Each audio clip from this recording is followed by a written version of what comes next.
En el nombre del Padre, y del Hijo, y del Espíritu Santo. Amén. Dios te salve María, llena eres de gracia, el Señor es contigo. Bendita tú eres entre todas las mujeres, y bendito es el fruto de tu vientre, Jesús.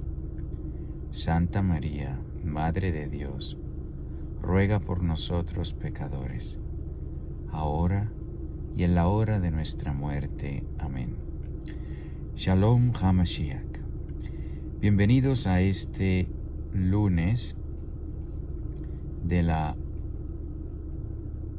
novena semana de tiempo ordinario. Aquí en los Estados Unidos se celebra la memoria de San Carlos Luanga y compañeros, pero las lecturas que veo son las del día, así que vamos a hacer estas lecturas del día. Primera lectura de la carta de San Pedro, de la segunda carta de San Pedro, capítulo 1, versículos del 1 al 7. Simón Pedro, siervo y apóstol de Jesucristo, a cuantos por la justicia de nuestro Dios y Salvador Jesucristo, les ha tocado en suerte una fe tan preciosa como la nuestra. Gracia y paz en abundancia para vosotros, mediante el conocimiento de Dios y de Jesús, Señor nuestro. Su divino poder nos ha concedido cuanto se refiere a la vida y a la piedad, mediante el conocimiento del que nos ha llamado por su propia gloria y potestad. Con ello nos ha regalado los preciosos y más grandes bienes prometidos, para que por estos lleguéis a ser partícipes de la naturaleza divina, tras haber escapado de la corrupción que reina en el mundo a causa de la concupiscencia. Por esa razón, debéis poner de vuestra parte todo esmero en añadir a vuestra fe la virtud, a la virtud el conocimiento, al conocimiento la templanza, a la templanza la paciencia, a la paciencia la piedad, a la piedad el amor fraterno, al amor fraterno la caridad.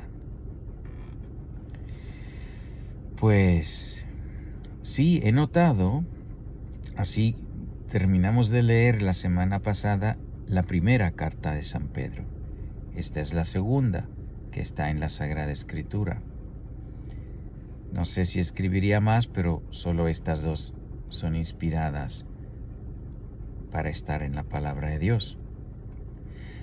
Bendito sea Dios, pero veo cómo es el primer Papa, San Pedro, su esfuerzo es en darnos dirección espiritual.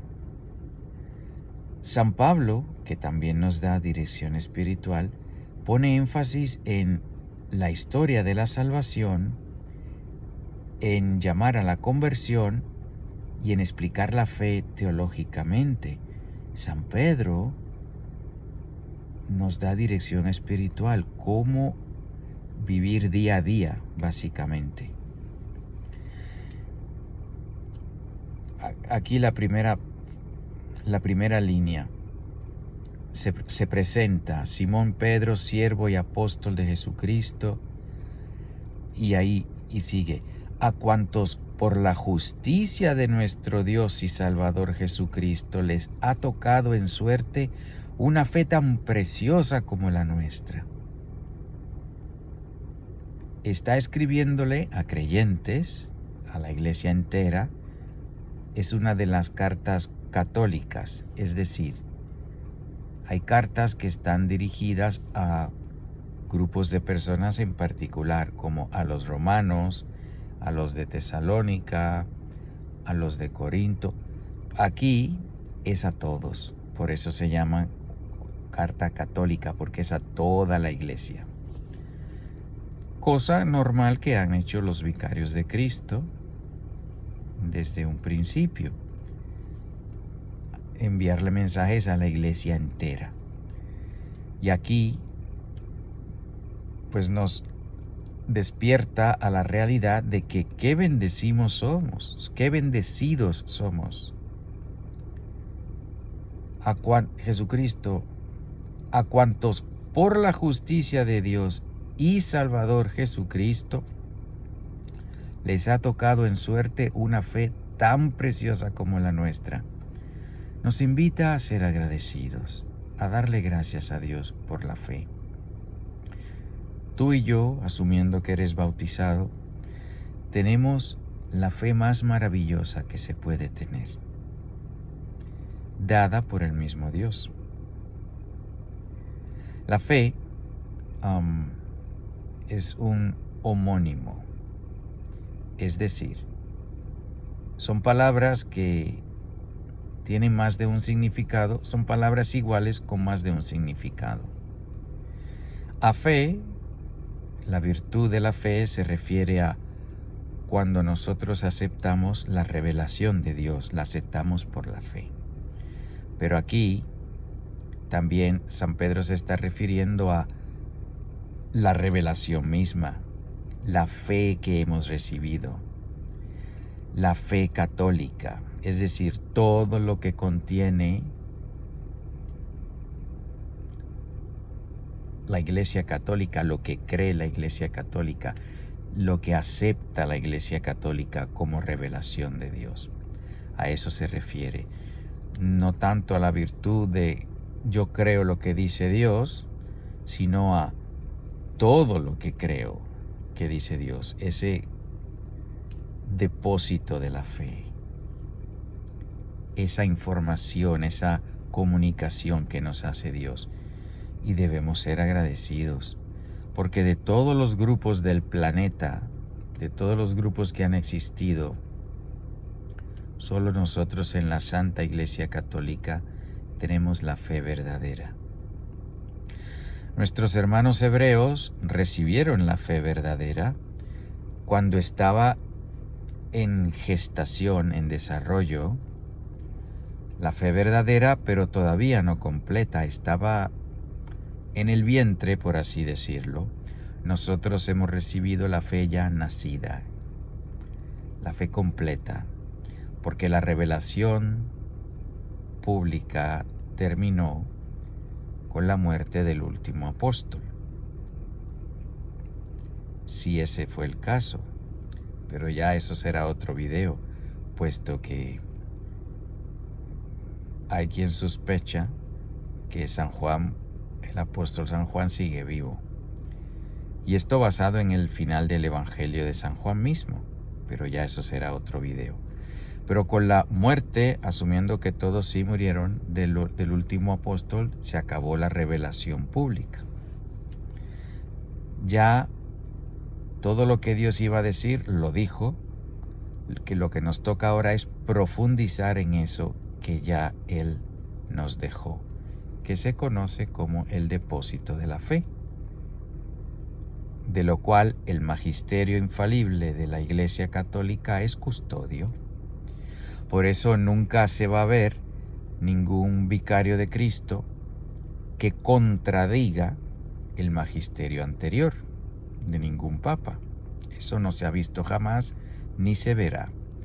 Estoy hablando hasta Benedicto XVI, porque claro, después de Benedicto XVI sí hemos visto contradicciones en el magisterio infalible, que es una de las grandes pruebas, la más grande,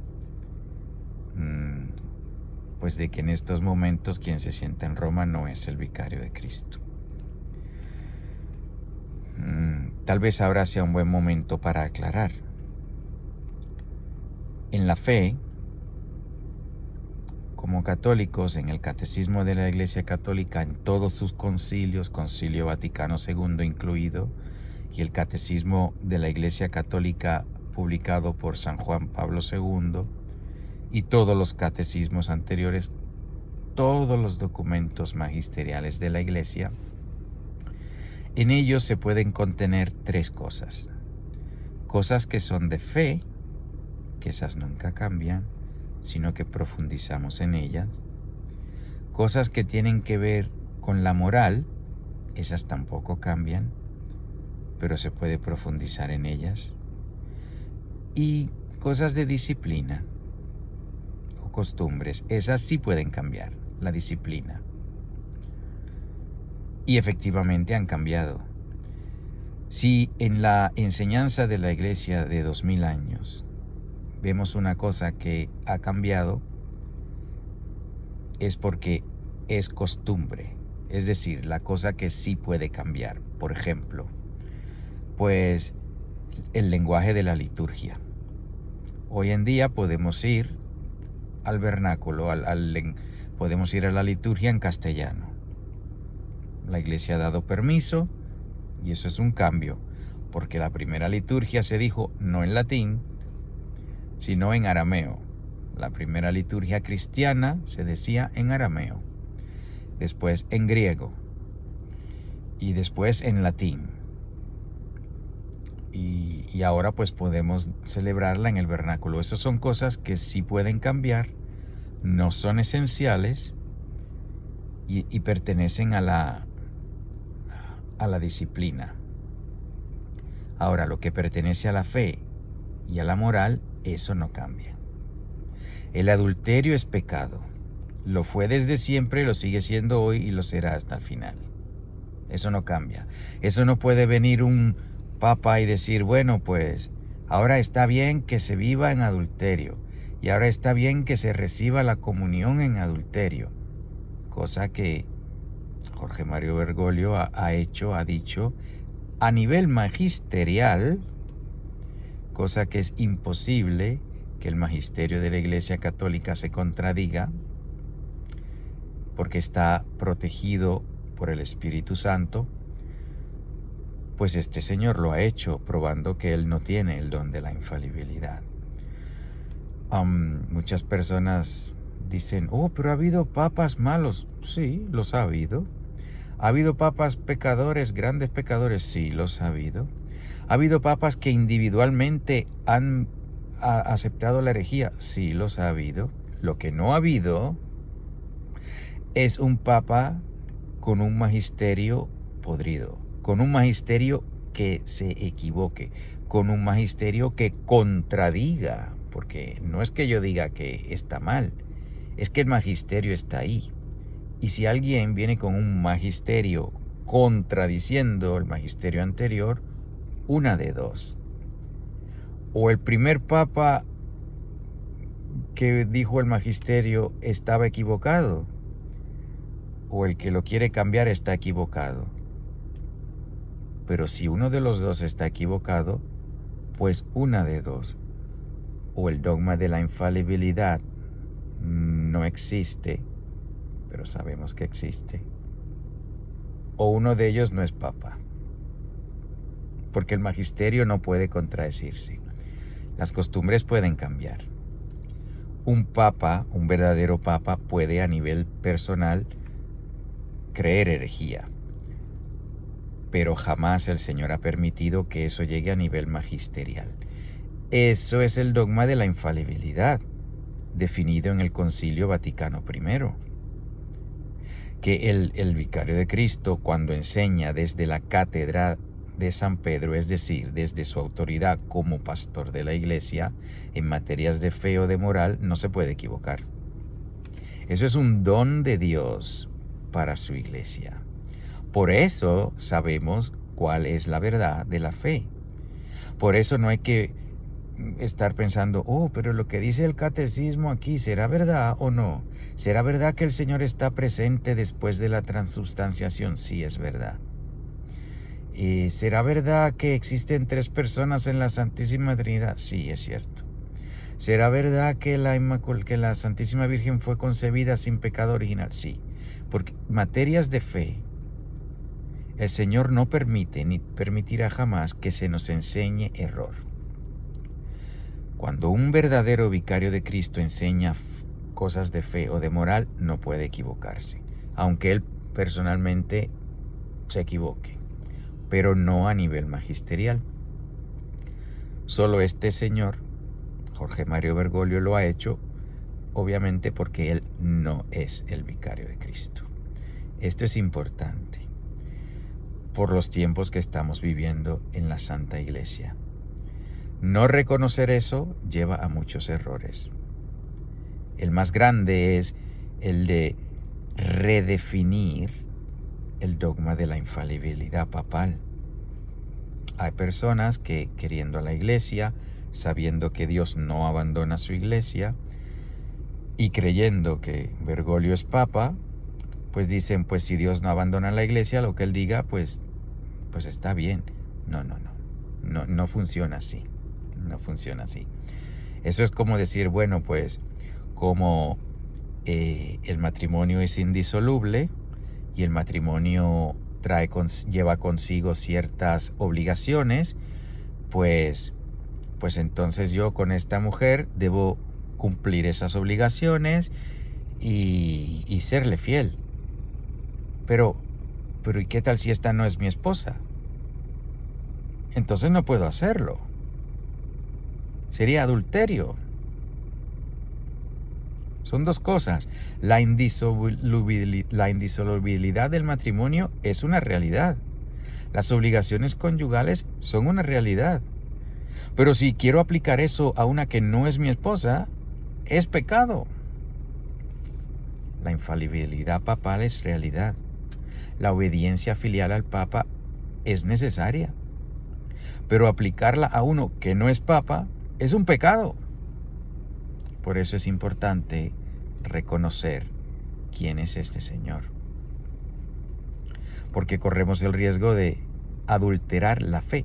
Y como dice, hoy sí que me he extendido en la primera línea, pero bueno, como dice aquí, el primer Papa, el primer vicario de Cristo, dice, ¿a cuántos por la justicia de nuestro Dios y Salvador Jesucristo les ha tocado en suerte una fe tan preciosa como la nuestra?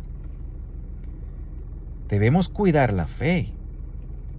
Tú y yo, si tenemos personas de las que somos responsables, nuestro cónyuge, nuestros hijos, incluso nuestros amigos que no conocen la fe o que están conociéndola, nuestros hermanos en la fe, si tenemos esa obligación, tenemos la obligación de enseñarles la fe tal cual es, no adulterada. Creo que eso lo leímos hace unas cuantas semanas. Pues por eso es importante saber quién este Señor no es. Él no es el vicario de Cristo. Pero con el favor de Dios comenzaré una serie después con más detalles.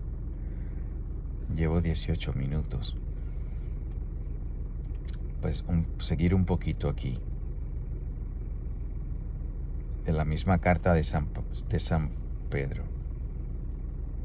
Gracia y paz en abundancia para vosotros, mediante el conocimiento de Dios y de Jesús, Señor nuestro. Esta fe que tenemos tan preciosa se adquiere, se llega a la gracia y a la paz en abundancia mediante el conocimiento de Dios y de Jesús, Señor nuestro. Dice el Señor que la verdad nos hará libres, pero debemos, y es cierto, debemos por lo tanto, buscar la verdad, procurar conocerla, entenderla, abrazarla. Y el Señor provee para que incluso en estos tiempos de caos que podamos encontrar la verdadera fe. Ahí están los documentos de la Iglesia, ahí está el catecismo. Ahí está lo que nos ha dejado el último papa que hemos tenido, Benedicto XVI. Ahí está.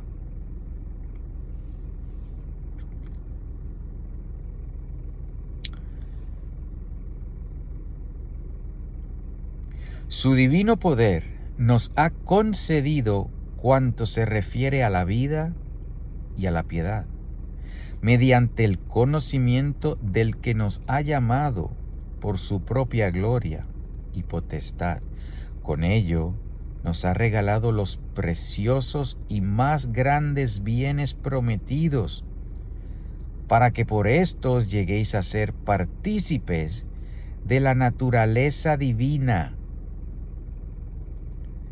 La fe nos hace hijos de Dios. El bautismo que nos da la fe nos hace hijos de Dios, nos hace partícipes de su naturaleza divina. Somos hijos de Dios. Participamos de su vida interior por el bautismo. El bautismo que nos da la fe, que es la que nos hace hijos de Dios, nos injerta a Cristo y nos hace hijos en el Hijo. Por eso hay que proteger la fe, amarla, defenderla, comunicarla. La fe no diluida, no adulterada. La fe tal como nos la dio el Señor. En nombre de custodio de la fe se ha escrito un documento magisterial que rompe con el magisterio. Para que con esto lleguéis a ser, tras haber escapado de la corrupción que reina en el mundo a causa de la concupiscencia. Pues sí, el mundo pues está corrupto, está corrompido, la corrupción reina en el mundo, desde entonces y ahora pues también. Y lamentablemente la corrupción reina en muchos círculos de la iglesia. Pero Dios no abandona a su iglesia. Nos invita aquí entonces San Pedro a hacer lo que tú y yo podemos hacer, que es responder a la gracia para alcanzar la santidad. Mira cómo dice el Papa.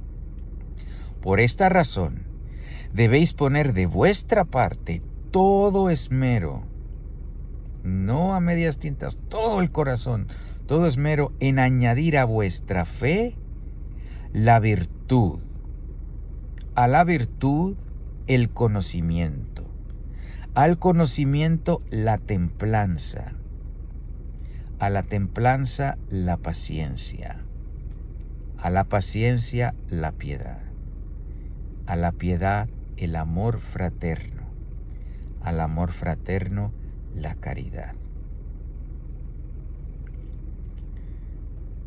La unión con Dios se adquiere respondiendo a la gracia de Dios, procurando practicar las virtudes en todos los aspectos, leer la vida de los santos, aprender cómo ellos lo hicieron, leer el catecismo, sí, los documentos de la iglesia, la Sagrada Escritura, rezar el rosario a diario. Y así pues se adquieren todas esas virtudes que son necesarias para que la vida sobrenatural, la vida divina, la naturaleza divina en nosotros llegue a su plenitud. El Salmo, del Salmo 90 está este trocito. Tú eres mi Dios y en ti confío. Tú que vives al amparo del Altísimo y descansas a la sombra del Todopoderoso, dile al Señor, tú eres mi refugio y fortaleza, tú eres mi Dios y en ti confío. Tú eres mi Dios y en ti confío. Puesto que tú me conoces y me amas, dice el Señor, yo te libraré y te pondré a salvo. Cuando tú me invoques, yo te escucharé y en tus angustias estaré contigo.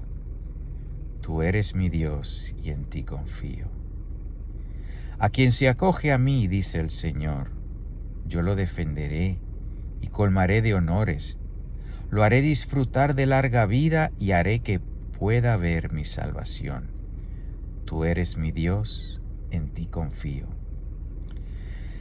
En medio de todo este caos, en la Santa Iglesia, en el mundo, la confianza en Dios. Confiar en Él que no nos abandona. Aferrarse a Él, cada día el ofrecimiento de la mañana, comenzar el día ofreciéndoselo a Dios. Aquellos que están luchando por hacer el rosario entero a diario, los 20 misterios, después del ofrecimiento de la mañana, pues recomiendo 1 o 2 misterios. Ya luego durante el día, como dice San Luis María de Montfort, él recomienda que el rosario se distribuya durante el día, en vez de rezarlo todo junto, porque pues muchas veces no tenemos tiempo, por una. O segundo, pues si concentramos todo en el día y tenemos el resto del día sin oración, pues es más difícil mantener la presencia de Dios. Es más fácil si distribuimos el rosario, las oraciones, la misa, obviamente, pues esa sí hay que hacerla completa. Cuando uno vaya a misa, quedarse hasta que se acabe. Pero confiar en el Señor. El Señor nos pondrá a salvo, como dice el Salmo. Puesto que tú me conoces y me amas, dice el Señor, yo te libraré y te pondré a salvo. Cuando tú me invoques, yo te escucharé, y en tus angustias estaré contigo. Recordemos que a este lado de la eternidad hay sufrimientos. El Señor pasó por ellos y nosotros pues también tenemos que. Pero el Señor nos acompaña. Si procuramos conocerle y amarle, dice aquí, puesto que tú me conoces y me amas, dice el Señor, yo te libraré y te pondré a salvo. Como enseña San Ignacio de Loyola, el principio y fundamento, el hombre es creado para conocer y amar a Dios nuestro Señor, y mediante esto salvar su alma. El Evangelio de San Marcos, capítulo 12, del 1 al 12. Y comenzó a hablarles con parábolas. Un hombre plantó una viña, la rodeó de una cerca, excavó un lagar, edificó una torre, la arrendó a unos labradores y se marchó lejos de allí. A su debido momento envió un siervo a los labradores para recibir de estos los frutos de la viña. Pero ellos lo agarraron, lo golpearon y lo despacharon con las manos vacías. De nuevo les envió otro siervo, y a éste le hirieron en la cabeza y lo ultrajaron. Y envió otro, y lo mataron, y a otros muchos, de los cuales a unos los herían, a otros los mataban. Todavía le quedaba uno, su hijo amado, y lo envió por último a ellos, pensando, a mi hijo lo respetarán. Pero aquellos labradores se dijeron, este es el heredero. Vamos, lo mataremos y será nuestra la heredad. Y lo agarraron, lo mataron y lo arrojaron fuera de la viña. ¿Qué hará pues el amo de la viña? Vendrá, exterminará a los labradores y entregará la viña a otros. ¿No habéis leído esta escritura? La piedra que rechazaron los constructores, esta ha llegado a ser piedra angular. Es el Señor quien ha hecho esto, y es admirable a nuestros ojos. Voy a leer eso otra vez. ¿No habéis leído esta escritura? La piedra que rechazaron los constructores, esta ha llegado a ser piedra angular. Es el Señor quien lo ha hecho esto, y es admirable a nuestros ojos. Y trataban de prenderlo, pero tuvieron miedo a la multitud. Comprendieron que había dicho aquella parábola por ellos, y dejándole, se fueron. Aquí el Señor les está hablando a la jerarquía hebrea, a la jerarquía judía de aquel momento, explicándoles la iglesia judía, la iglesia hebrea, es decir, el pueblo de Dios antes de la venida del Señor. El Señor lo preparó, puso una cerca, los protegió, les dio la enseñanza para que ellos conocieran a Dios tanto como Él les había permitido conocerle, para que recibiera la revelación de Dios como había sido dada hasta ese entonces, y les dio una jerarquía. En el pueblo de Dios estaba quien se sentaba en la cátedra de Moisés y sus ayudantes, y tenía la jerarquía. Y durante 2000 años aproximadamente, el Señor cuidó a su pueblo para que aquel que buscara la verdad la encontrara. No todo el mundo seguía las enseñanzas de la iglesia hebrea, de la comunidad hebrea, y no todos los miembros de la jerarquía eran fieles. En el tiempo de nuestro Señor, la jerarquía estaba muy corrompida. Tanto así que la misión de recibir y anunciar al Señor fallaron en ella, y en vez lo que hicieron fue matar al Señor.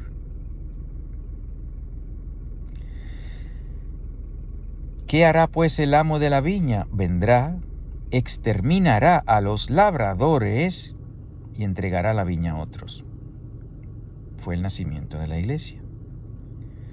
Pero, como explico profundamente en la serie Gálatas 3:28, ya no hay judío ni griego. Por lo mismo que pasaron los hebreos, están pasando los gentiles. En el tiempo de los hebreos, la corrupción fue tal que el Señor tuvo que hacer justicia. Hoy en día la corrupción es tal en la viña del Señor, también protegida. La iglesia ha estado protegida por 2000 años. Por eso el don de la infalibilidad no ha permitido que la iglesia enseñe error jamás. Sin embargo, hoy en día, pues mira lo que le están haciendo a los que quieren ser fieles a Cristo. Mira cómo están cancelándolos, condenándolos, excomulgando a algunos, porque para excomulgar hace falta tener la autoridad para hacerlo. Pero si quien está es un usurpador, pues no tiene la autoridad. Pero tanta persecución a los que queremos ser fieles. ¿Qué hará pues el amo de la viña? Vendrá y exterminará a los labradores. Serle fiel a Dios. Pedir por todos para que se conviertan. Y estar confiados de que el Señor hará justicia. El Señor volverá a limpiar, a purificar a su iglesia. Y será hermosa, preparándose la novia para recibir al novio, cuando venga el Señor en su segunda venida, que falta muy poco para eso. Y mientras tanto le seguimos pidiendo que venga con esta oración. Marránata, Marránata, Marránata. En el nombre del Padre, y del Hijo, y del Espíritu Santo.